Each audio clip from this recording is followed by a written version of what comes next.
नमस्कार शेतकरी बंधूंनो, आज 11 मे 2024 शनिवार आज रात्रीला महाराष्ट्रातील या 21 जिल्ह्यात वादळी वाऱ्यासह जोरदार पाऊस तर 2 जिल्ह्यात गारपिटीची शक्यता हवामान खात्याने वर्तवली आहे। याचे विशेष कारण म्हणजे आग्नेय अरब समुद्रात गुजरातच्या किनाऱ्यालगत मध्य प्रदेशात चक्रकार वाऱ्याची स्थिती निर्माण झाली असल्यामुळे याच हवामान प्रणालीच्या प्रभावामुळे आज रात्रीला महाराष्ट्रातील रायगड, रत्नागिरी, नंदुरबार, धुळे, नाशिक, नगर, सातारा, सांगली, सोलापूर, कोल्हापूर, छत्रपती संभाजीनगर, बीड, धाराशिव, लातूर, यवतमाळ, नागपूर, चंद्रपूर, भंडारा, गोंदिया आणि गडचिरोली या जिल्ह्यात वादळी वाऱ्यासह जोरदार पावसाची शक्यता असून विजाचे प्रमाण सुद्धा जास्त राहील अशी शक्यता वर्तवण्यात आली आहे।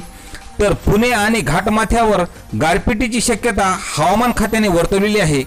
यामुळे शेतकरी बंधूंनी विजेपासून बचाव करण्यासाठी आपल्या पाळीव प्राण्याची काळजी करावी असे आवाहन कृषी विभागाकडून आज करण्यात आले आहे।